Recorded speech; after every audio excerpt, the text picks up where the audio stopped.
हाँ तो नमस्कार बच्चों, डी राज ऑनलाइन क्लासेस में आपका स्वागत है। कैसे हैं आप लोग? आशा करता हूँ बहुत अच्छे होंगे। बच्चों, उम्मीद है कि आप लोग अपनी परीक्षा की तैयारी ज़ोर शोर से कर रहे होंगे और लगन और मेहनत के साथ परीक्षा की तैयारी में जुड़े हुए होंगे। बच्चों, इसी तरह से आप लोग मेहनत करते रहिए और अपनी सफलता को प्राप्त करने के लिए लगातार प्रयासरत रहिए।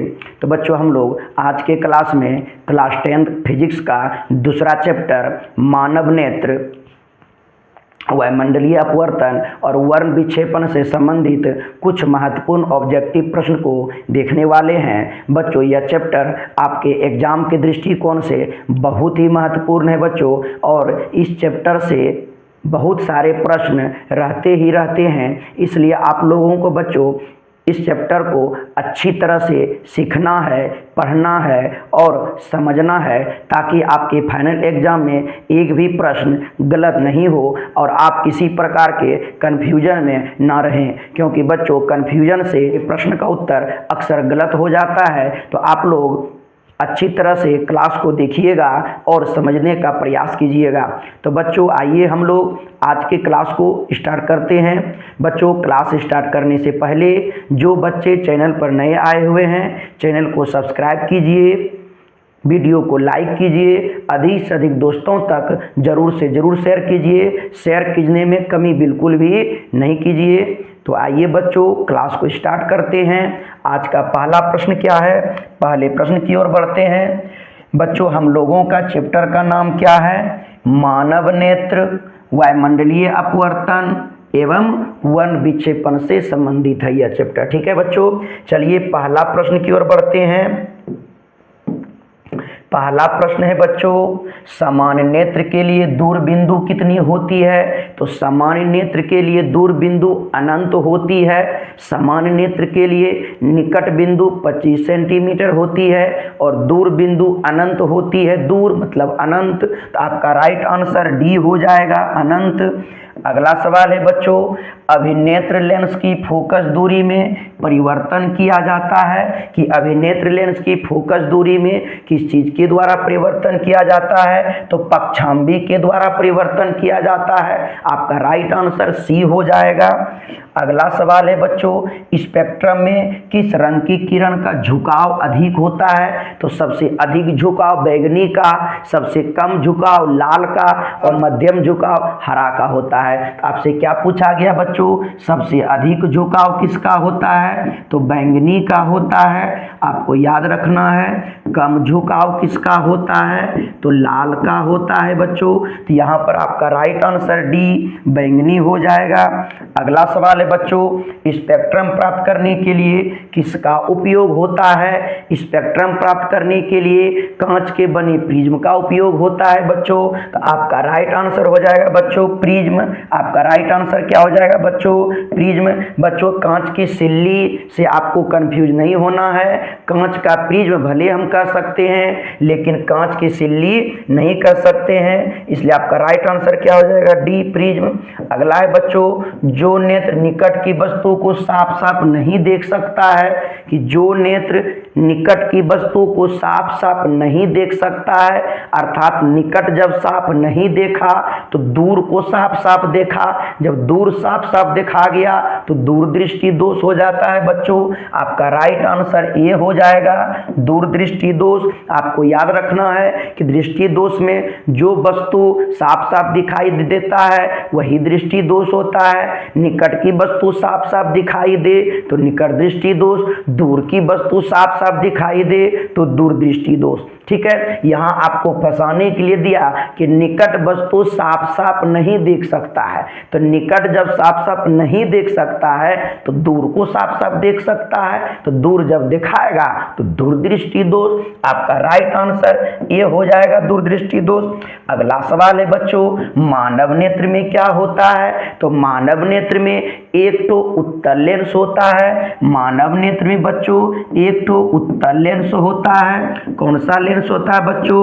उत्तल लेंस होता है, आपको याद रखना है। तो मानव नेत्र में बच्चों एक उत्तल लेंस होता है, आपका राइट आंसर सी हो जाएगा। अगला सवाल है, मानव नेत्र वस्तु का प्रतिबिंब निम्न में से किस भाग पर बनाता है? कि मानव नेत्र में किसी वस्तु का प्रतिबिंब रेटिना या दृष्टि पटल पर बनाता है। कहाँ बनाता है? रेटिना या दृष्टि पटल पर बनाता है, आपको याद रखना है बच्चों। तो यहाँ पर आपका राइट आंसर हो जाएगा सी, रेटिना हो जाएगा। चलिए अगला सवाल है बच्चों, सामान्य नेत्र के रेटिना पर बनने वाला प्रतिबिंब कैसा होता है? तो सामान्य नेत्र के रेटिना पर बनने वाला प्रतिबिंब वास्तविक उल्टा और छोटा बनता है, वास्तविक उल्टा और छोटा बनता है। तो आपका राइट आंसर क्या हो जाएगा बच्चों? देखिए वास्तविक और उल्टा, वास्तविक और उल्टा, राइट आंसर सी हो जाएगा। अगला सवाल है, टिंडल प्रभाव प्रकाश कौन सी परिघटना को प्रदर्शित करती है? ध्यान दीजिए बच्चों, टिंडल का प्रभाव हमें प्रकाश के प्रकीर्णन से प्रदर्शित होता है। टिंडल का प्रभाव हमें प्रकाश के प्रकीर्णन के द्वारा दिखाई पड़ता है। अतः हम लोग, आपका राइट आंसर क्या हो जाएगा? प्रकाश का प्रकीर्णन, डी। अगला सवाल है बच्चों, दूरदृष्टि दोष वाली आंखें साफ साफ देख सकती है। दूरदृष्टि दोष वाली आंखें दूर दूर को साफ साफ देख सकती है। तो आपका राइट आंसर क्या हो जाएगा? ए, दूर की वस्तु को साफ साफ देख सकती है लेकिन निकट की वस्तु को साफ साफ नहीं देख सकती है। चलिए अगला सवाल है बच्चों, निकट दृष्टि दोष वाला व्यक्ति देख सकता है। तो निकट दृष्टि वाला निकट को देखेगा, निकट दृष्टि दोष वाला निकट को देखेगा, दूर को नहीं देखेगा। तो यहां पर आपका राइट आंसर क्या हो जाएगा? निकट की वस्तु को अच्छी तरह से देखेगा, राइट आंसर डी हो जाएगा। अगला सवाल है बच्चों, नेत्र दान में किस भाग को दान दिया जाता है? बहुत महत्वपूर्ण सवाल है बच्चों कि नेत्र दान में कौन से भाग को दान दिया जाता है? तो कॉर्निया को दान में दिया जाता है। किसको दान में दिया जाता है? कॉर्निया को दान में दिया जाता है, आपका राइट आंसर ए हो जाएगा। अगला सवाल है बच्चों, आंख व्यवहार करती है, आंख किस तरह का व्यवहार करती है? तो आंख बच्चों उत्तल लेंस की तरह व्यवहार करती है। आंख में उत्तल लेंस होता ही है तो उत्तल लेंस की तरह व्यवहार करेगा ना। चलिए अगला सवाल है बच्चों, सामान्य आंख के लिए स्पष्ट दर्शन की न्यूनतम दूरी, यही देखिएगा बच्चों, न्यूनतम कहे तो 25 सेंटीमीटर, अधिकतम कह दे, अधिकतम कह दे तो अनंत हो जाएगा बच्चों। न्यूनतम दूरी 25 सेंटीमीटर, आपका राइट आंसर डी हो जाएगा बच्चों, 25 सेंटीमीटर। बच्चों कभी कदाल आपको कंफ्यूज करने के लिए 25 मीटर भी लिख देता है, तो आपको ध्यान देना है कि 25 सेंटीमीटर कहाँ है और वही आंसर आपको लगाना है। अगला सवाल है बच्चों, किस दृष्टि दोष के निवारण के लिए अवतल लेंस का प्रयोग होता है? अवतल लेंस का प्रयोग होता है निकट दृष्टि दोष के लिए, उत्तल लेंस का प्रयोग होता है दूर दृष्टि दोष के लिए। तो क्या कहा बच्चों?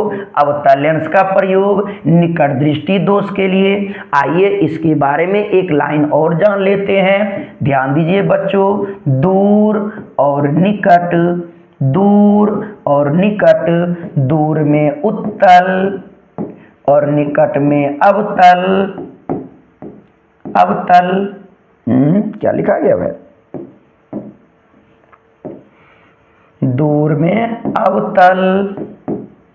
कैसे याद रखना है? दूर में देखिए 2 गो वर्ड, उत्तल में देखिए 3.5 गो वर्ड, निकट में देखिए 3 गो वर्ड, अवतल में देखिए 4 गो वर्ड। छोटका छोटका में, बड़का बड़का में, छोटका वर्ड वाला में, बड़का वर्ड वाला में। तो यहाँ आपका राइट आंसर बी हो जाएगा।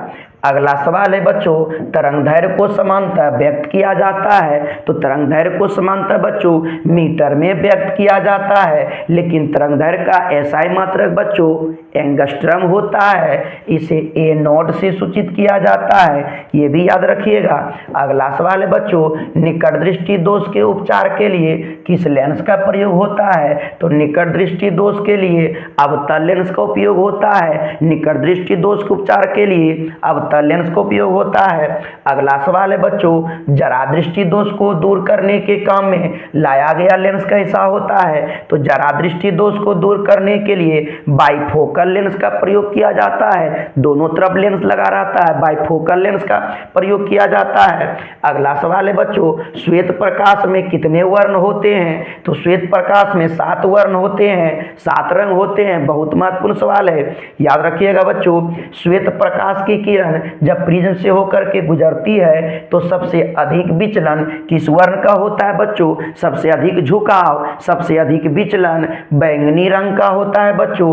आपको याद रखना है, आपका राइट आंसर सी हो जाएगा। ये सब सवाल बहुत महत्वपूर्ण सवाल है बच्चों।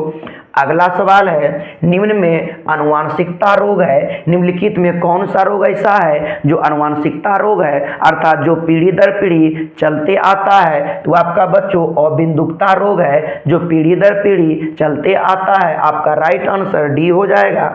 अगला सवाल है बच्चों, प्रिज्म के भीतर से होकर गुजरने पर श्वेत प्रकाश के अपने विभिन्न घटक में विभाजन होने की क्रिया प्रकाश का क्या कहलाता है? श्वेत प्रकाश को प्रिज्म से होकर गुजरने की प्रक्रिया को डायरेक्ट याद रखना वर्ण विक्षेपण कहा जाता है। आपका राइट आंसर बी हो जाएगा, वर्ण विक्षेपण।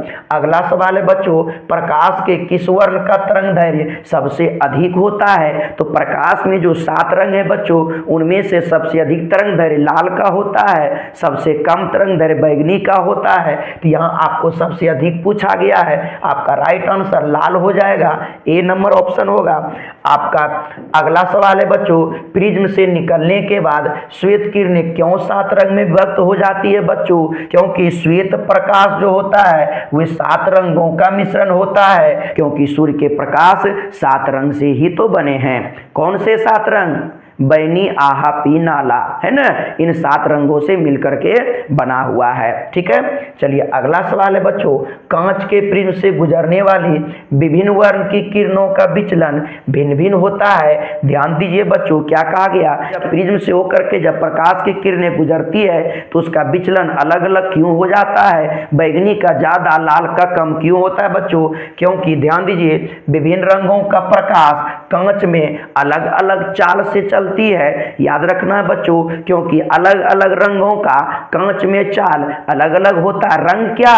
प्रकाश का रंग। किसका रंग? प्रकाश का रंग। ये रंग में रंग याद नहीं रखना, होली का रंग, प्रकाश का रंग है। ये क्या है बच्चों? प्रकाश का रंग। अलग अलग प्रकाश के रंग का जो चाल होता है अलग अलग होता है, जिसके कारण से प्रिज्म से होकर गुजरने पर श्वेत प्रकाश की किरणें अलग अलग मान में विचलित होती है। तो आपका राइट आंसर सी हो जाएगा। विभिन्न रंगों का प्रकाश कांच में भिन्न भिन्न चाल से चलती है। विभिन्न मतलब अलग अलग।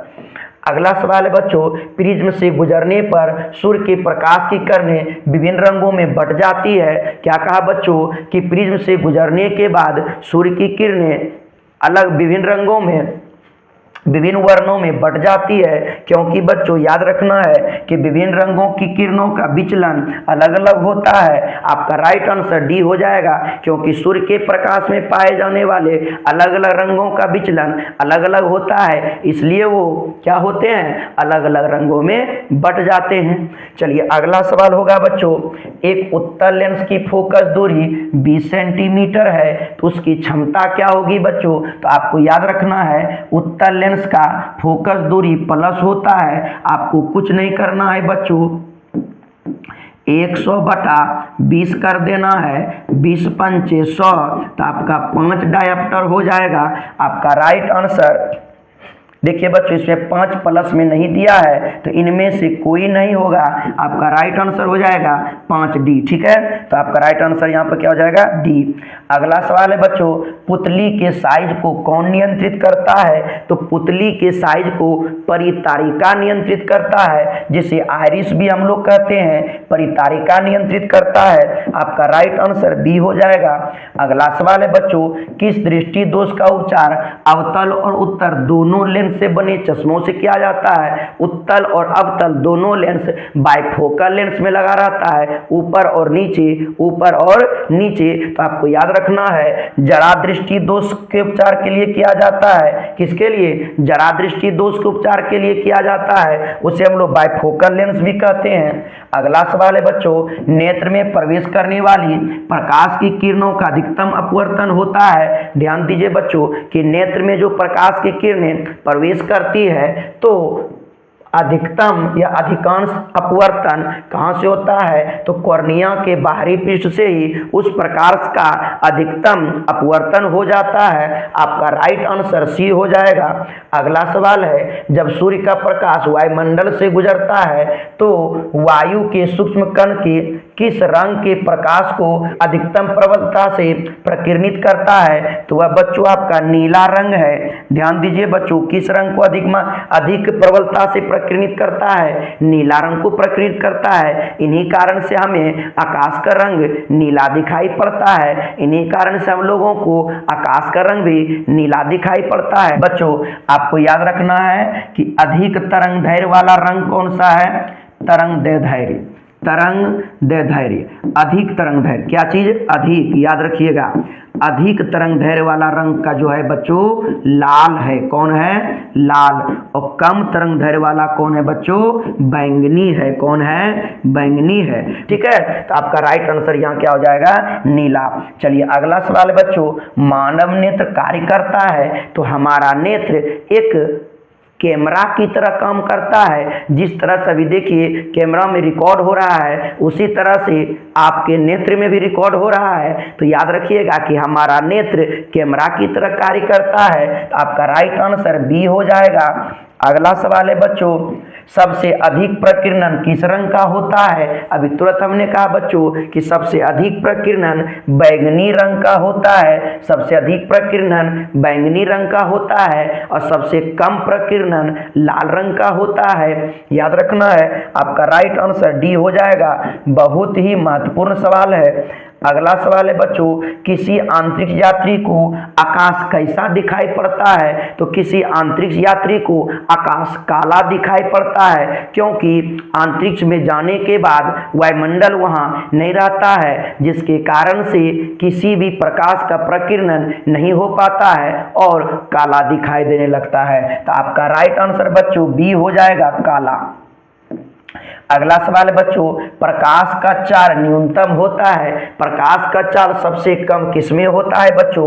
तो निर्वात में अधिक होता है, जल में उस निर्वात में और वायु में बराबर होता है, जल में कुछ कम होता है और उससे भी कम बच्चों कांच में होता है। तो इन चार में से न्यूनतम कांच हो जाएगा, राइट आंसर डी। अगला सवाल बच्चों, कॉर्निया के पीछे एक संरचना होती है, उसे क्या कहा जाता है? हमारे नेत्र के कॉर्निया के पीछे एक संरचना होती है जिसे परितारिका या आइरिस कहा जाता है, जिसे परितारिका या आइरिस कहा जाता है। आपका राइट आंसर ए हो जाएगा, परितारिका।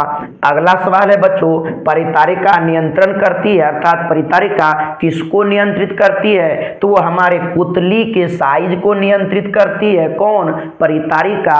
आइरिस हमारे नेत्र के पुतली के साइज को नियंत्रित करता है, बढ़ाने घटाने का काम करता है। आप लोग बच्चों देखते होंगे कि जब आप धूप से आते हैं और कुछ हल्का अंधेरे वाले कमरे में जाते हैं तो आपको कुछ भी दिखाई नहीं पड़ता है। इसके पीछे का एक ही कारण है बच्चों कि उस समय जब हम लोग तीव्र प्रकाश में रहते हैं तो हमारे आँखों की पुतली सिकुड़ जाती है और जब हम अंधेरे कमरे में जब जाते हैं तो वो पुतली के आकार का सिकुड़े होने के कारण से हमें वह कमरा काला दिखाई पड़ता, हमें वह कमरा अंधेरा दिखाई पड़ता है। और फिर कुछ समय के बाद धीरे धीरे पुतली का साइज बढ़ता है और तब जाकर के हमें फिर वह कमरा कुछ साफ दिखाई देने लगता है। तो याद रखिएगा बच्चों, परितारिका किसको नियंत्रित करता है? तो पुतली के साइज को। आपका राइट आंसर डी।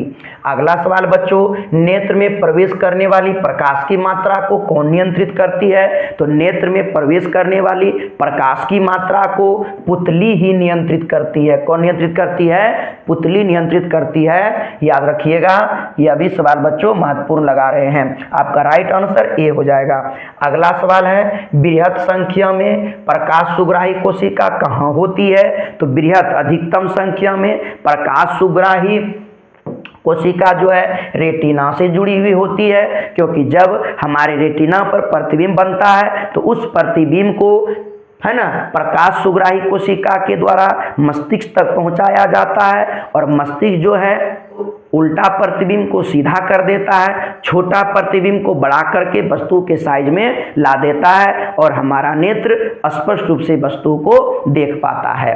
आपका अगला सवाल होगा बच्चों, आंख का रंग किस पर निर्भर करता है? बहुत महत्वपूर्ण सवाल है बच्चों। आंख का रंग आइरिस या परितारिका पर निर्भर करता है, आइरिस या परितारिका पर निर्भर करता है, याद रखना है। अगला सवाल है बच्चों, मानव नेत्र का सबसे अगला भाग क्या कहलाता है? तो मानव नेत्र का सबसे अगला भाग कॉर्निया कहलाता है। जब हम मानव नेत्र की अगर हम फिगर बनाते हैं बच्चों, तो मानव नेत्र का जो सबसे अगला भाग है यही भाग कहलाता है कॉर्निया। क्या कहलाता है? कॉर्निया कहलाता है। तो आपका राइट आंसर डी हो जाएगा बच्चों। चलिए अगला सवाल है बच्चों, मोतियाबिंद की स्थिति कब होती है? ध्यान दीजिए, मोतियाबिंद की स्थिति होती है जब व्यक्ति को क्रिस्टलीय लेंस दुधिया हो जाता है और क्रिस्टलीय लेंस धुंधला हो जाता है। क्रिस्टलीय लेंस होता है दुधिया रंग का होता है, सफेद हो जाएगा, और क्रिस्टलीय लेंस धुंधला हो जाता है। अर्थात आपका राइट आंसर डी, ए और बी दोनों। अगला सवाल है बच्चों, वायुमंडल में प्रकाश का कौन सा रंग कम प्रकीर्णित करता है? तो सबसे कम प्रकीर्णन लाल का होता है और अधिक प्रकीर्णन बैंगनी का होता है। चलिए बहुत बच्चे याद रखिएगा, नीला का सबसे अधिक नहीं होता है, लेकिन नीला का प्रकीर्णन अधिक प्रबलता से होता है। नीला रंग का प्रकीर्णन वायुमंडल में अधिक प्रबलता से होता है, ये नहीं कि नीला का प्रकीर्णन अधिक होता है, गलत बात। चलिए अगला सवाल है बच्चों, इंद्रधनुष में कितने रंग होते हैं? तो 7 रंग के किरण दिखाई पड़ते हैं। आपका राइट आंसर बी हो जाएगा 7। अगला सवाल है बच्चों, सर्वप्रथम सूर्य का स्पेक्ट्रम प्राप्त करने के लिए कांच के प्रिज्म का प्रयोग किसने किया था? तो न्यूटन महोदय ने किया था बच्चों। किसने किया था? सबसे पहले सूर्य के, ध्यान दीजिए, सूर्य के प्रकाश से स्पेक्ट्रम प्राप्त करने के लिए सबसे पहला प्रयोग, कांच के प्रिज्म का सबसे पहला प्रयोग न्यूटन महोदय ने किया था। आपका राइट आंसर ए हो जाएगा। अगला सवाल है, इंद्रधनुष किस दिशा में बनता है? तो इंद्रधनुष सूर्य के विपरीत दिशा में बनता है। अगर सूर्य पूरब में है तो पश्चिम में बनेगा, अगर पश्चिम में है तो पूरब में बनेगा। आपका राइट आंसर बी हो जाएगा, सूर्य के विपरीत दिशा में। अगला सवाल है बच्चों, निर्वात में प्रकाश की चाल, निर्वात में प्रकाश की चाल सबसे अधिक 3 गुना 10⁻8 मीटर प्रति सेकेंड होता है। तो देख लीजिए ऐसा कहाँ है बच्चों? 1 नंबर है बच्चों, ए नंबर है बच्चों। आपका राइट आंसर ए हो जाएगा। अगला सवाल है, वायुमंडलीय अपवर्तन के कारण सूर्य हमें वास्तविक सूर्योदय से लगभग कितने मिनट पहले दिखाई पड़ता है? वास्तविक सूर्योदय से 2 मिनट पहले दिखाई पड़ता है। आपका राइट आंसर 2 हो जाएगा। और बच्चों वायुमंडलीय अपवर्तन के कारण सूर्य अस्त भी 2 मिनट बाद ही होता है। तो सूर्य अस्त और सूर्योदय में टोटल कितना समय हो गया बच्चों? 4 मिनट हो जाएगा। लेकिन यहाँ आपका केवल सूर्योदय पूछा जा रहा है, तो आपका राइट आंसर ए हो जाएगा 2 मिनट। अगला सवाल है बच्चों, निम्न में किस माध्यम में प्रकाश की चाल सबसे अधिक होती है? तो सबसे अधिक प्रकाश की चाल हवा या निर्वात में होती है, हवा या निर्वात में होती है। प्रकाश के चाल में हवा का कोई इफेक्ट नहीं पड़ता है। आपका राइट आंसर ए हो जाएगा। अगला सवाल है बच्चों, सूक्ष्म कणों का एक विषांगी मिश्रण है कि किसमें जो है सूक्ष्म कणों का विषांगी मिश्रण है? तो वायुमंडल में अलग अलग मिश्रण होता है बच्चों। आपका राइट आंसर ए हो जाएगा। अगला सवाल है बच्चों, प्रकाश का प्राथमिक वर्ण कौन कहलाता है? तो प्रकाश का प्राथमिक रंग बच्चों 3 ठो रंग है, लाल, हरा और नीला। लाल, हरा और नीला को प्राथमिक रंग कहा जाता है। तो देखिए नीला, हरा, लाल, आपका राइट आंसर डी इनमें से सभी हो जाएगा। अगला सवाल है बच्चों, टिंडल का प्रभाव देखा जा सकता है? तो टिंडल का प्रभाव घने जंगलों में भी देखा जा सकता है बच्चों। इसका वर्णन आपके एनसीईआरटी बुक में किया गया है कि टिंडल प्रभाव हम लोग घने जंगलों में भी देख सकते हैं। आपका राइट आंसर ए हो जाएगा। यह सवाल भी बच्चों आपके लिए महत्वपूर्ण है। अगला सवाल है बच्चों, वायुमंडल नहीं होता तो आकाश कैसा प्रतीत होता? काला प्रतीत होता। अगर वायुमंडल ही नहीं रहता तो हम लोगों को भी आकाश कैसा दिखाई पड़ता? काला दिखाई पड़ता, क्योंकि वायुमंडल नहीं होता तो वायुमंडलीय अपवर्तन नहीं होता, जिसके कारण से हमें आकाश नीला दिखाई नहीं पड़ता और सूर्य के प्रकाश का प्रकीर्णन अपवर्तन भी नहीं हो पाता। चलिए अगला सवाल है बच्चों, अत्यधिक ऊंचाई पर उड़ते हुए यात्रियों को आकाश कैसा दिखाई पड़ता है? तो काला दिखाई पड़ेगा। अधिक ऊंचाई पर चला जाएगा तो उसको वायुमंडल मिलेगा ही नहीं, तो आकाश का रंग उसे काला दिखाई पड़ेगा। अगला सवाल है बच्चों, खतरे के संकेत का प्रकाश किस रंग का होता है? तो लाल रंग का होता है बच्चों, क्योंकि लाल रंग का तरंग दैर्घ्य बहुत अधिक होता है, जिसके कारण से इसका जो प्रकीर्णन होता है बहुत अधिक दूरी तक जाता है, इसलिए खतरे के निशान में लाल रंग का प्रयोग किया जाता है। लाल रंग का बल्ब लगा दिया जाता है, लाल रंग के पन्नी लगा दिए जाते हैं, लाल तरह के कपड़े लगा दिए जाते हैं, पन्नी मैंने प्लास्टिक। चलिए अगला सवाल है बच्चों, सूर्योदय या सूर्यास्त के समय आकाश कैसा दिखाई पड़ता है? जिस समय सूर्योदय होने वाला रहता है या सूर्यास्त होने वाला रहता है, उस लाल अर्थात रक्ताभ अर्थात खून की तरह, किसकी तरह? खून की तरह। आपको पता है कि खून का वास्तविक रंग हम लोग क्या कहते हैं? लाल। क्या कहते हैं? लाल। तो आपका राइट आंसर ए हो जाएगा।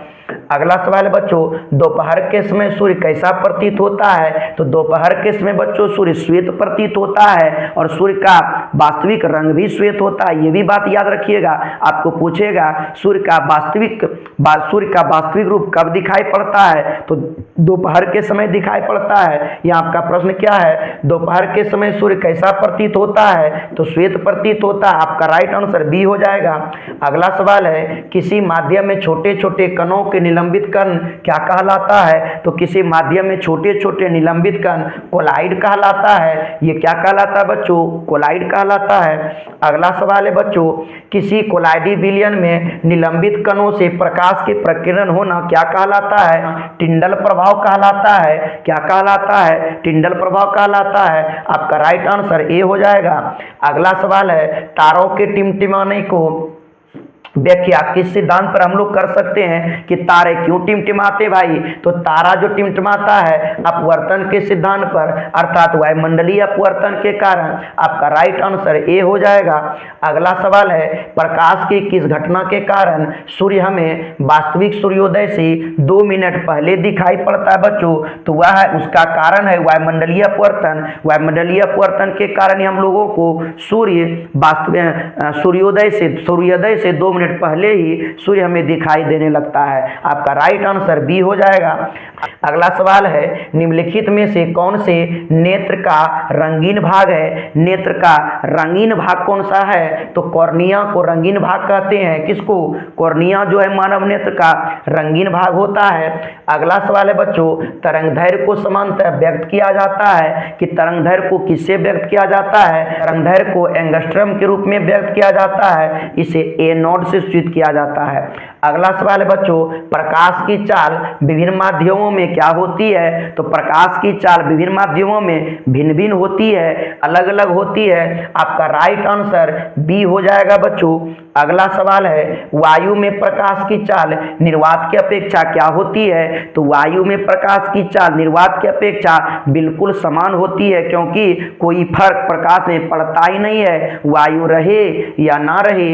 अर्थात आपका राइट आंसर सी हो जाएगा, समान। अगला सवाल है बच्चों, तारे के टिमटिमाने का क्या कारण है? तो तारे के टिमटिमाने का कारण हम लोग वायुमंडलीय अपवर्तन है बच्चों। तारे के टिमटिमाने का कारण हम लोग वायुमंडलीय अपवर्तन को मानते हैं बच्चों। राइट आंसर सी हो जाएगा। ध्यान दीजिए, वायुमंडलीय परावर्तन भी लिखा है, इसको नहीं लगा देना रे बेवकूफा सब। अगला, मानव नेत्र के लिए दृष्टि का अस्थायित्व होता है, अर्थात मानव नेत्र पर किसी भी वस्तु का कितने समय के लिए प्रतिबिंब बनता है? तो 1/10 सेकंड के लिए। कितने समय के लिए? 1/10 सेकंड के लिए। आपका राइट आंसर ए हो जाएगा। अगला सवाल है, किस रंग के किरण का प्रकीर्णन सबसे कम होता है? तो प्रकीर्णन की बात करेंगे तो सबसे कम प्रकीर्णन बच्चों लाल रंग का होता है। सबसे कम प्रकीर्णन बच्चों लाल रंग रंग का होता है, याद रखिएगा। सबसे कम प्रकीर्णन लाल रंग का होता है। अगला, मानव नेत्र गोलक का व्यास कितना होता है? मानव नेत्र के गोलक का व्यास 2.3 सेंटीमीटर होता है। मानव नेत्र के गोलक का व्यास 2.3 सेंटीमीटर होता है। आपका राइट आंसर सी हो जाएगा। अगला सवाल है, मानव नेत्र में कोमल सूक्ष्म झिल्लियां होती है कि मानव नेत्र में जो कोमल सूक्ष्म झिल्लियां होती है उसे हम लोग दृष्टिपटल या रेटिना कहते हैं। उसे हम लोग दृष्टिपटल या रेटिना कहते हैं। आपका राइट आंसर बी हो जाएगा। अगला सवाल है बच्चों, पुतली पूर्ण रूप से कब खुलती है? तो पुतली पूर्ण रूप से, ध्यान दीजिए बच्चों, मंद प्रकाश में, जब कम प्रकाश होगा तो वह पुतली पूरी खुल जाता है, और जब तीव्र प्रकाश रहता है तो पुतली बहुत ज्यादा सिकुड़ जाता है। तो आपका राइट आंसर यहाँ क्या हो जाएगा? बी, मंद प्रकाश में। अगला सवाल है बच्चों, अभिनेत्र लेंस की वह क्षमता जो फोकस दूरी को नियंत्रित करती है क्या कहलाता है? हमारे नेत्र की वह क्षमता जिसके द्वारा फोकस दूरी कंट्रोल होती है वह कहलाता है समंजन क्षमता। क्या कहलाता है? समंजन क्षमता। आपसे 2 नंबर में प्रश्न पूछ देगा, समंजन क्षमता किसे कहते हैं? तो हम लोग लिखेंगे, हमारे नेत्र में सिलियरी मांसपेशियों के द्वारा फोकस दूरी को बढ़ाया या घटाया जाता है, जिसके कारण से हम दूर या निकट रखी वस्तुओं को साफ स्पष्ट रूप से देख पाते हैं। ऐसी क्षमता को समंजन क्षमता कहा जाता है। तो इसके लिए आपका राइट आंसर ए हो जाएगा। तो बच्चों, आज का ये आखिरी सवाल था। इस चैप्टर से हमने आपके बीच टोटल 72 ऑब्जेक्टिव प्रश्न को सिलेक्ट किया था, और आप लोगों को सभी का सभी प्रश्न हमने बता दिया। उम्मीद है बच्चों कि आप लोगों को यह क्लास बहुत अच्छा लगा होगा, आनंद भी आया होगा, और आप लोग भी इसी तरह से आनंद से पढ़ते रहिए और अपने दोस्तों तक वीडियो को अधिक से अधिक शेयर जरूर से जरूर कीजिए बच्चों। तो बच्चों, हमारा लक्ष्य क्या है बच्चों? सफलता आपकी है, यही हमारा लक्ष्य है। अर्थात सफलता आपकी, लक्ष्य हमारा। सफलता आपकी, लक्ष्य हमारा, कि आप सफल हो जाएं, आप अपनी मंजिल को प्राप्त कर लें, आप अपनी मुकाम को हासिल कर लें, आप बिहार में टॉप कर जाएं, वही हमारा क्या है? लक्ष्य है बच्चों। तो आप अपनी सफलता के लिए चलिए, हम अपनी लक्ष्य के लिए चलेंगे। ठीक है? तो बच्चों, चैनल को सब्सक्राइब कीजिए, वीडियो को ज़्यादा से ज़्यादा शेयर कीजिए। धन्यवाद। फिर मिलते हैं अगले वीडियो में।